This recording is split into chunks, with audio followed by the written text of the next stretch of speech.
예배 계신 분들과 이렇게 한번 인사 나누셨으면 좋겠습니다. 하나님께서 수많은 사람들 가운데 당신을 부르셨습니다. 인사 나눌까요? 하나님께서 수많은 사람들 가운데 당신을 부르셨습니다. 또 한번 인사 나눕시다. 그 부르심의 은혜가 지금 당신에게 임하고 있습니다. 그 부르심의 은혜가 지금 당신에게 임하고 있습니다. 아멘. 오늘 전제로 삶을 증명하라 23번째 시간, 특별히 선교팀 파송 예배를 하나님 앞에 올려드리는데 요나라는 인물을 통해서 또 우리에게 주시는 말씀, 또 우리 특별히 선교팀에게 주시는 메시지가 무엇인지 함께 나누고자 합니다. 혹시 제가 이 전제로 삶을 증명하라 요나에 대해서 했나요? 혹시 기억이 있으신가요? 제가 이제 앞에 거를 다 기록해 놓은 게 아니라 가지고 어제 주보를 일일이 한번 찾아보려고 하다가 뭐 했으면 또 하면 되지 뭐 싶어가지고 혹시나 한 거라도 이 내용은 다르기 때문에 이해를 해주시기를 부탁을 드리겠습니다. 제가 얼마 전에 인간의 성격 유형 가운데 T와 F를 가장 조화롭게 해석해 놓은 그런 이야기를 들은 적이 있습니다. 보통 이 T와 F는 우리가 알다시피 극과 극의 성향으로 분류되고 있습니다. 일반적으로 이 T의 성향이 강한 사람은요 논리적입니다. 그리고 객관적으로 판단하고요. F의 성향이 강한 사람은요 감정 중심적이고 그리고 또한 가치 중심적으로 모든 것들을 판단하기도 합니다.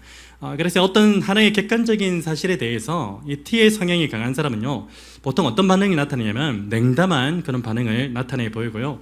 그리고 F의 성향이 강한 사람은요 보통 공감의 그런 반응을 나타내 보이는 것이 일반적입니다. 예를 들자면요 아마 이 예를 아마 알고 계실 거예요. 누군가가 오늘 기분이 울적해서 빵을 샀다라고 그렇게 이야기하면요 이 T의 성향이 강한 사람은요 어떻게 반응하면요 이 빵을 산 것에 초점을 맞춰서 무슨 기분이 울적하다고 빵을 사냐 이렇게 이야기합니다. 그리고 덧붙여서 차라리 기분을 업시키기 위해서 바람을 쐰다든지 어떤 활동적인 무언가를 하는 게 더 낫지 않냐라고 그렇게 이야기하면서 답을 가르쳐 주려고 합니다. 반면에 F의 성향이 강한 사람은 어떻습니까? 빵을 산 것에 초점을 맞추는 것이 아니라 기분이 울적한 것에 초점을 맞춥니다. 그래서 그 사람에게 이렇게 이야기하죠. 무엇 때문에 기분이 울적한지에 대해서 물어보면서 공감해 주려고 애씁니다. 제 개인적인 삶을 돌아보면요 뭐 아는 분들은 다 아시겠지만 F의 성향보다는 T의 성향이 상대적으로 좀 많아서 상대방의 상황을 공감하려고 하기보다는 저는 어떻죠? 좀 답을 가르쳐 주려고 하는 그런 쪽에 더 가까웠던 것 같습니다. 그래서 저는 이 F의 성향이 강한 사람들과는 소위 핀트가 안 맞다고 하죠. 핀트가 맞지 않을 때가 더러 있는 것 같습니다. 이러한 상황은 제가 지금 근무하고 있는 그 학원에서 더러 일어납니다. 저를 제외한 나머지 두 분의 선생님은요 F의 성향이 너무나 강하십니다. 그래서 서로를 볼 때 이해가 안 되는 부분이 너무나 많기도 하고요. 이런 부분에 있어서는 지금도 평행선을 달리고 있지만은요 점점 거리를 좁혀 가려고 부단히 노력하는 중이기도 합니다. 아무튼 T와 F는요 극과 극을 달리는 성향인데 이 성향들을 아주 조화롭게 해석해 놓은 것을 제가 한번 말씀드려 볼 테니까 한번 들어보십시오. 이렇게 해석을 하더라고요. T와 F의 성향은 극단적일 정도로 다르다. F의 성향을 많이 가진 사람은 대문자 F의 모양이 한쪽으로 쏠려 있듯이 좋을 때 너무 좋고 행복할 때 너무 행복하고 슬플 때 너무 슬플 정도로 감정적으로 치닫는 경우가 많다. 반면에 T 성향을 많이 가진 사람은 대문자 T의 모양이 우뚝하고 안정적이게 서 있는 것처럼 감정의 변화가 그렇게 크지 않는 경우가 대부분이다. 그래서 이 T의 그늘 아래에 F가 있으면 아주 큰 일도 대수롭지 않은 일이 되기도 한다라는 아주 조화로운 그런 해석이었습니다. 그래서 제가 상대적으로 T의 성향이 많이 강하다 보니까 때로는 조금 우울하기도 했어요. 나는 왜 F의 성향이 많지 않을까? 사실 저도 T의 성향이 많은 게 조금 불만이거든요. F의 성향이 좀 많았으면 좋겠는데 이게 뭐 애쓴다고 되는 건 아니잖아요. 상대적으로 이 T의 성향이 너무나 많이 드러나가지고 불만도 있었고 좀 많이 우월했었는데 이 조화로운 해석을 들어보니까 너무나 저에게 큰 위로가 되더라고요. F만 세상에 존재하면 안 되는구나. T도 세상에 꼭 존재해야 되구나. 그래서 여담이지만 제가 근무하고 있는 학원이요, 지금까지 큰일 없이 잘 운영이 되고 있습니다. 그 이유 중에 하나를 꼽으라면 아마도 저 같은 이 T 성향을 가지고 있는 그늘이 있기 때문이지 않을까 조심스럽게 한번 추정을 해보는 바입니다. 제가 말하고 싶은 요지는 무엇이냐면요, 이 T의 성향을 가진 사람이든지 F의 성향을 가진 사람이든지 공동체 안에서는요, 필요 없는 사람이 있습니까? 이 모든 사람들이 필요하다는 것입니다. 여러분, 어떤 상황에서는요, 이 T의 성향을 가진 사람들이 유용하게 쓰이기도 합니다. 또 어떤 상황에서는요, F의 성향을 가진 사람들이 더 유용하게 쓰이기도 하는 것입니다. 그래서 우리가 속해 있는 가정이나 혹은 교회는요, 이 T의 성향을 가지고 있는 그 사람들과 F의 성향을 가지고 있는 그 사람들이 성령 안에서 함께 지어져 감으로써 온전한 가정과 교회로 자라나게 되는 것이죠. 그런 의미에서 우리 옆 사람과 이렇게 한번 인사 나누셨으면 좋겠습니다. 이거 진심으로 인사 나누셔야 돼요. 당신이 T라서 너무 좋습니다. 인사 나눌까요? 당신이 T라서 너무 좋습니다. 그러면 F는 좀 섭섭하겠죠? 또 한번 인사합니다. 당신이 F라서 너무 행복합니다. 인사 나눕니다. 당신이 F라서 너무 행복합니다. 저는 항상 근무지에서 T라고 욕만 먹어가지고, 좋은 소리를 못 들어가지고, 여러분들이 저에게 그런 위로의 말씀을 인사말을 해주시니까 너무나 감사합니다. 여러분, 그러면 우리의 삶을 인도하시는 하나님께서는 과연 어떠한 성향을 가지고 있는 분이실까요? 만약 하나님께서 이 T와 F의 성향을 찾아본다면요, 아마도 이 T와 F 중에 어느 것에도 치우치지 않고 균등하게 가지고 계시는 분이 우리 아버지 하나님이지 않을까라는 그런 생각을 한번 해봅니다. 사실 성경에 기록되는 이 하나님은요, T와 F의 성향을 고루 갖추고 계신 분으로 증거하고 있습니다. 예를 들자면은 이 하나님께서는 이 죄인에 대해서 객관적인 사실을 근거로 논리적 판단을 하는 T의 성향을 가진 분이십니다. 그렇지만 그 죄인에 대해서 한없는 사랑과 자비로 품어주시는 F의 성향을 가진 분이시기도 하죠. 그리고 하나님께서는요, 당신의 자녀를 인도하실 때 당신의 자녀들의 상황과 형편은 고려하지 않습니다. 그 자녀들의 상황과 형편은 고려하지 않을 채 막무가내로 인도하시는 것 같은 그 T의 성향을 나타내 보이시기도 합니다.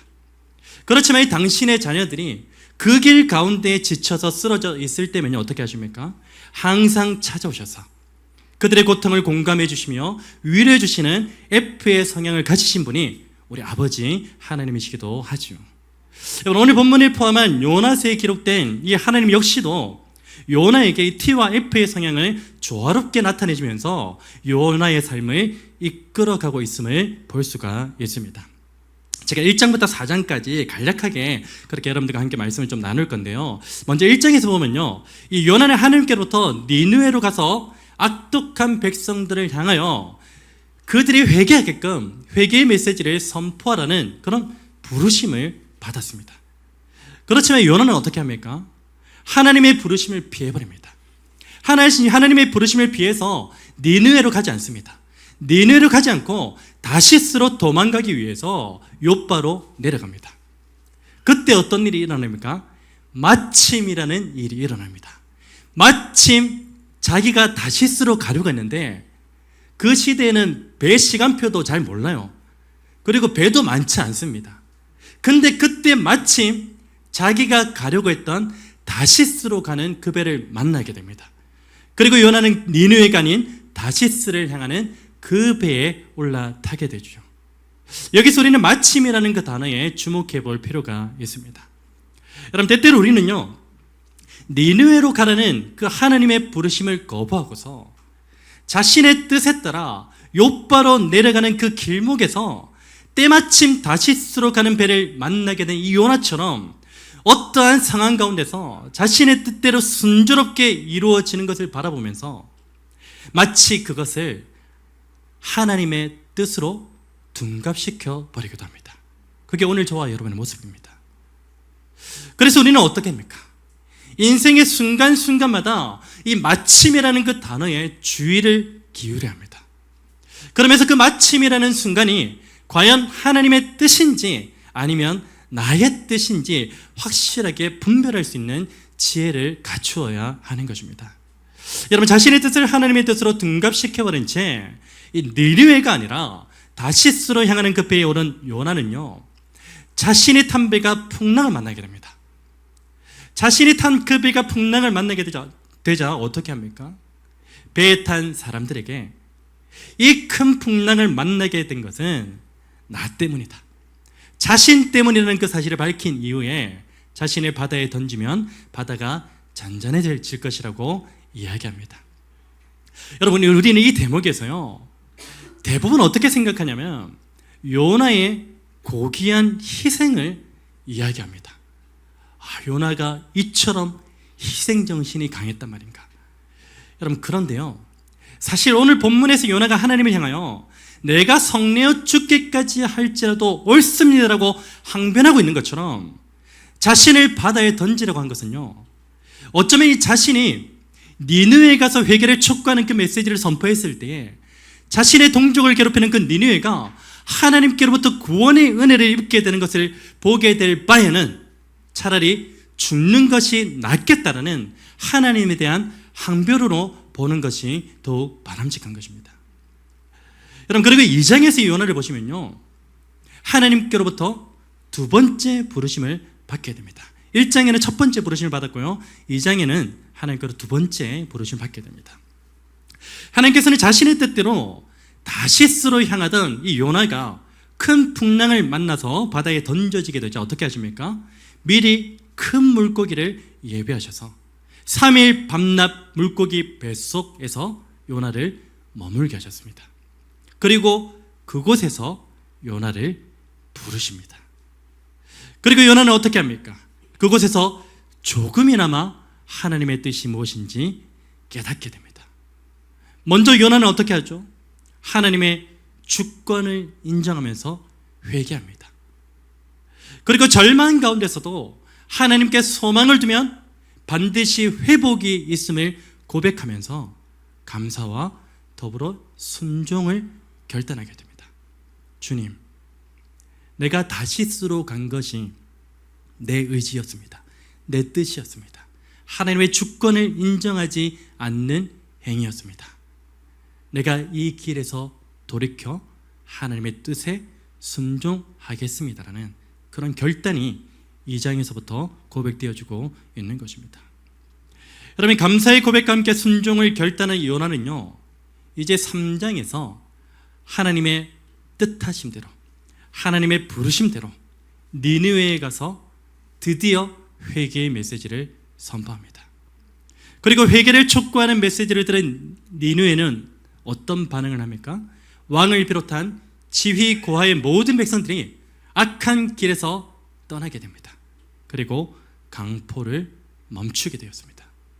그 결과 하나님께서는 어떻게 하셨습니까? 니느웨에 내리실 재앙을 내리지 않으셨습니다. 니느웨는 하나님의 심판을 피하게 되었던 것입니다. 이 사실에 대해서 요나서 3장 4절에서 10절 말씀은 우리에게 이렇게 말씀하는데, 우리 성경을 가지고 계신 분들은요, 같이 한번 찾아보시고 한 장만 앞쪽으로 넘기시면은 요나서 3장 4절에서 10절 말씀입니다. 요나서 3장 4절에서 10절 말씀 함께 읽겠습니다. 요나가 그 성읍에 들어가서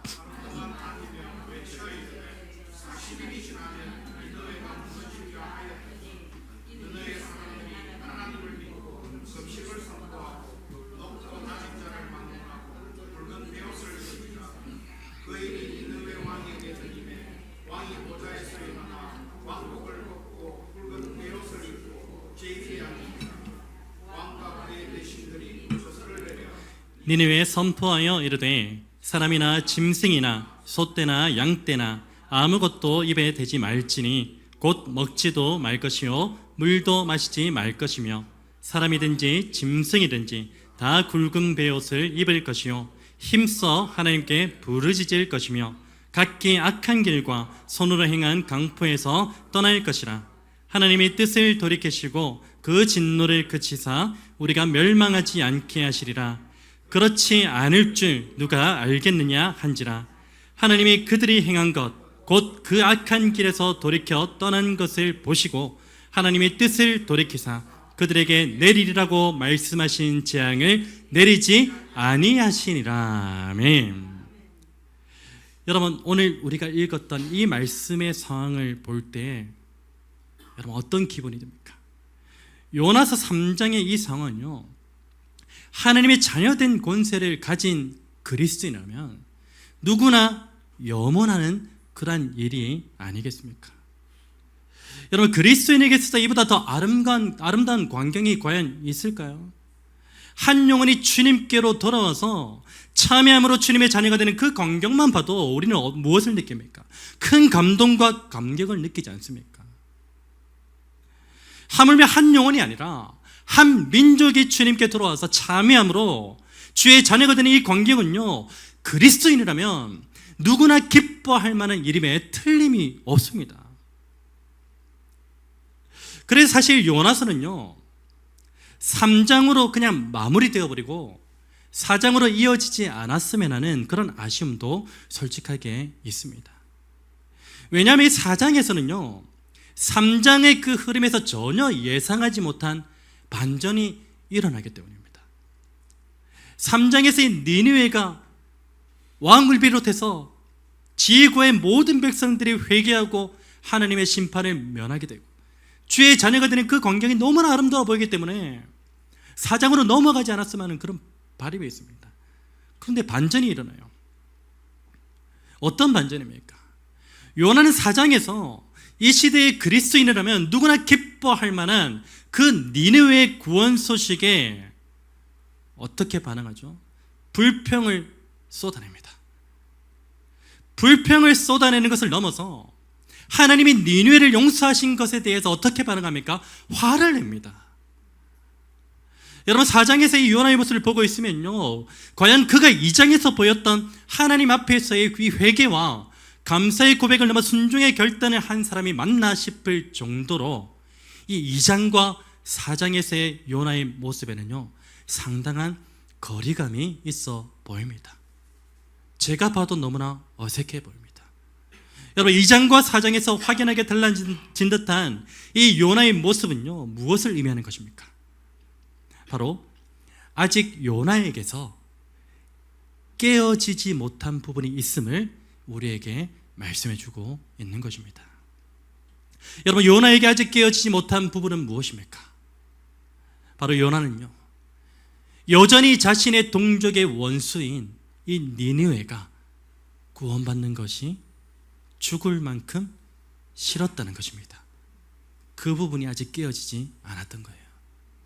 다시 말해, 요나는요, 니느웨를 향한 하나님의 뜻은 안중에도 없었고요, 오직 자신의 뜻대로 되기를 내심 기대하고 있었다는 것입니다. 요나서 4장 5절에 기록된 요나의 모습을 한번 보십시오. 요나가 성읍에서 나가서 그 성읍 동쪽에 앉아 거기서 자기를 위하여 초막을 짓고 그 성읍에 무슨 일이 일어나는가를 보려고 그 그늘 아래에 앉았더라. 무슨 일이 일어나는가를 보려고. 여러분, 여기서 이 요나가 성읍에 무슨 일이 일어나는가를 보려고 나아갔다는 것은요, 두 가지 해석이 있습니다. 하나는 어떤 해석이냐면, 하나님께 회개한 그 니느웨가 다시 하나님 앞에 범죄하고 죄의 길로 돌아가서 하나님께 심판받기를 기대하는 그 심리가 담겨져 있다는 해석이고요, 다른 하나의 해석은 혹시 하나님께서 뜻을 돌이키셔서 이 니느웨를 심판하시지 않을까 하는 그 기대 심리가 담겨져 있다는 그런 해석입니다. 여러분, 이 두 가지 해석 중에 어떤 해석을 취한다 할지라도 한 가지 확실한 사실은 무엇입니까? 요나는 이 니느웨가 하나님께로부터 심판을 받았으면 하는 큰 기대를 가지고 있었다는 사실에는 변함이 없는 것이죠. 여러분, 이때 하나님께서 요나를 세 번째 부르십니다. 계속해서 부르십니다. 바로 박넝쿨 가운데로 요나를 부르십니다. 요나는 니느웨의 멸망을 기대하면서 당시 중동의 뜨거운 햇살을 피하기 위해 스스로 무엇을 만들었죠? 초막 하나를 만듭니다. 그런데 이 원어적으로 볼 때 그 초막은요, 뜨거운 햇살을 피하기에는 턱없이 부족한 모양새였습니다. 마치 태초의 인간이 자신의 부끄러움을 잎으로 가리려고 했다. 그 모양새가 요나가 만들었던 초막의 모양입니다. 실제적으로 그늘이 만들어지지 않아요. 시원하지도 않습니다. 그때 하나님이 개입하시죠. 요나를 부르시기 위해서 어떻게 하십니까? 박넝쿨을 예배하셔서 요나에게 힘을 주십니다. 그리고 요나는 그 박넝쿨로 인하여 아주 크게 기뻐합니다. 그런데 이튿날 새벽에 또 하나님은 어떻게 하십니까? 벌레를 준비시켜서 요나에게 준 그 박넝쿨을 다 갉아먹게 하십니다. 그리고 요나에게 힘을 주었던 그 박넝쿨은 완전히 시들어서 쓸모없는 상태가 되어버리죠. 또한 하나님께서는 뜨거운 동풍을 요나에게 보내십니다. 그리고 뜨거운 햇살로 인하여 요나는 죽음 직전까지 이르게 됩니다. 그때 요나는 하나님께 불평을 쏟아냅니다. 이렇게요. 사는 것보다 죽는 것이 내게 나으니이다. 이렇게 살 바야 그냥 죽는 게 낫겠습니다. 이에 하나님께서는 요나에게 오늘 본문의 말씀을 하신 이후에 요나서는 끝을 맺습니다. 여러분, 요나서는요, 구약 성경에서는 예언서로 분류됩니다.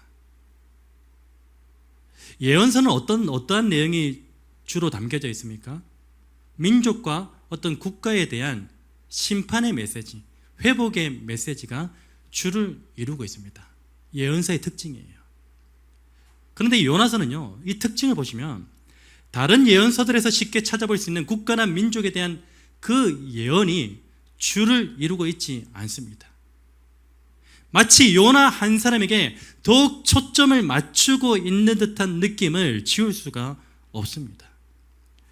물론 요나서는 니느웨라는 민족에 대한 심판이 예언되었다는 것에는 다른 예언서들과 큰 차이가 없습니다. 그렇지만 비중으로 따지자면요, 니느웨에 대한 예언서라기보다는 이 요나서는 하나님의 인내하심 가운데 결국에는 하나님의 부르심에 온전히 순복한 그 요나에게 더 큰 비중을 두고 있다고 볼 수 있는 것입니다. 여러분, 요나서는 4장을 끝으로 요나에 대한 행적을 더 이상 기록하고 있지 않습니다. 이후에 요나의 삶이 어떠한 방향으로 길을 걸었는지 그 누구도 이야기해주고 있지 않습니다. 여러분, 그럼 과연 요나는 하나님의 부르심에 온전히 순복했을까요? 1장부터 4장까지의 모습은요, 순복하는 것처럼 보이다가 실상은 그게 아니었다라는 것, 다시 순복하는 것처럼 순종하는 것처럼 그 길을 따르는 것처럼 보였지만 실상은 그게 아니었다는 것이 계속 반복적으로 일어나고 있습니다. 그러면 4장 이후에 요나는 과연 하나님의 부르심에 온전히 순복했을까라는 그 의문점이 남게 마련입니다. 정답은 무엇일까요? 정답은 그렇다입니다. 그 사실을 어떻게 알 수 있을까요? 바로 전통적으로 요나서를 기록한 사람을 요나 자신으로 보고 있기 때문입니다. 요나서는 전통적으로 요나가 기록한 것으로 전해지고 있습니다. 여러분, 만약 요나가 하나님의 부르심에 끝까지 순복하지 않았다면 하나님에 대한 불평과 자기로 가득했던 그 요나가 어떻게 요나서를 기록할 수 있었겠습니까? 요나는 요나서를 통해서 니느웨를 향한 그 하나님의 사랑을 기록하면서 동시에 무엇을 기록하고 있습니까? 하나님께서 자기와 온갖 불평으로 가득한 자신을 어떻게 부르심의 자리로 이끄셨는지에 대해 회상한 것을 기록하고 있는 것입니다. 자신의 삶에 대한 기록이에요. 여러분, 요나는 하나님의 부르심의 자리에서 자기 의와 판단과 불평이 어떻게 되었습니까? 마침내 제거되었습니다. 쓴뿌리가 완전히 제거되어 버렸습니다. 그리고 하나님의 뜻이 곧 자신의 뜻이 되는 연합의 자리로까지 나아가게 되었던 것입니다. 여러분, 오늘 요나서 전체가 우리에게 주는 중요한 메시지가 바로 이것입니다. 하나님께서는 오늘도 변함없이 저와 여러분을 부르고 계십니다. 여러분, 요나는 하나님의 부르심의 자리 가운데 하나님을 만났습니다. 오늘 저와 여러분도 마찬가지입니다. 그 부르심의 자리에서 하나님을 만나게 되는 것이죠. 무엇보다 그 부르신 자리에서 오늘 저와 여러분 가운데 가득 메워져 있는 자기 의와 판단과 불평을 제거하실 뿐만이 아니라, 지난주 말씀을 인용하자면요, 무엇이 제거되는 것입니까? 우리 안에 여전히 가득한 육체의 것, 정욕의 것, 귀신의 것을 완전히 제거하셔서 당신과 연합을 이루어 이제는 육체의 열매를 맺으며 사는 인생이 아니라 성령의 열매를 맺으며 사는 인생으로 회복시키시는 하나님이신 줄 믿습니다. 그 하나님이 오늘 저와 여러분을 이 자리 가운데 부르셨습니다. 간절히 바라기는요, 오늘 저와 여러분 모두가 이 부르심 앞에 아멘으로 반응하시는 은혜가 있기를 주님의 이름으로 축복합니다. 특별히 오늘 필리핀 선교로 출국하는 선교팀에게 하나님의 부르심 앞에서 주저함 없이 이 믿음이 강하게 작동되는 은혜가 있기를 주님의 이름으로 축복합니다. 사랑하는 믿음의 형제 자매 여러분, 특별히 선교팀 여러분, 하나님께서 여러분을 필리핀 선교로 부르신 이유는 무엇입니까? 필리핀 가운데 여전히 좌우를 분별하지 못한 채 악한 길로 걸어가고 있는 그 영혼들에게 회개의 메시지를 선포하게 하시기 위함이기도 하겠지만요, 무엇보다 여러분 한 사람 한 사람을 필리핀 선교로 부르신 이유는요, 여러분 한 사람 한 사람의 회복을 위하여 부르셨다는 사실을 잊지 마시기를 주님의 이름으로 간절히 부탁을 드립니다. 마지막으로 여러분의 선교 여정 가운데 시간이 지나면 지날수록 자기 의와 판단과 생각과 불평이 쌓이는 것이 아니라 하루하루 시간이 지나면 지날수록 내 안에 자리 잡고 있었던 자기 의와 판단과 생각과 모든 불평이 완전히 사라져버리고, 또한 나도 모르게 자리 잡고 있었던 육체의 것, 정욕의 것, 귀신의 것이 있었다면 그 모든 것들이 완전히 제거되어져서 하나님과의 관계에서 온전한 연합을 이루심으로 여러분의 입술 가운데서 기쁨과 감사와 찬송의 노래가 가득 울려 퍼지기를 우리 주 예수 그리스도의 이름으로 축복합니다. 이 모든 은혜가 이 자리에 있는 모든 형제 자매들 가운데 충만하게 임하기를 우리 주 예수 그리스도의 이름으로 축원합니다. 선교팀 여러분에게 다시 한번 권면드립니다. 지금 이 자리에서부터 나의 의를 제거해달라고 내 뜻과 내 판단과 내 생각과 내 안에 가득한 불평을 제거해달라고 기도하고 가지 않으시면요, 거기 가면 100% 자기가 드러나게 되어 있습니다. 불평과 자기 판단과 생각이 드러나게 되어 있습니다. 온전한 순종이 없게 됩니다. 온전한 순종이 없는 그 부르심의 자리에 과연 하나님의 은혜가 폭포수같이 임하겠습니까? 사단이 그걸 막는데, 여러분, 그래서 여기서부터 선교의 여정은 이미 시작된 줄로 믿으시기를 바랍니다. 그래서 여러분들 안에 있는 나의 생각 그냥 다 버리세요. 불평함들 다 버리세요. 내 모든 의지, 내 모든 판단, 내 모든 의 다 버리시고 하나님께서 부르신 그 필리핀 선교지에서 오히려 성령의 열매가 가득 맺혀져서 여러분 선교팀을 통하여 우리 박용대 선교사님과 그 지역 교회와 그 지역이 성령의 충만함의 열매가 맺혀지는 놀라운 은혜를 체험하시길 우리 주 예수 그리스도 이름으로 축원합니다. 이 모든 은혜를 보내는 여러분들, 가는 여러분들 모두에게 동일하게 임하게 되기를 우리 주 예수 그리스도 이름으로 간절하게 축복합니다. 우리 말씀 기억하시면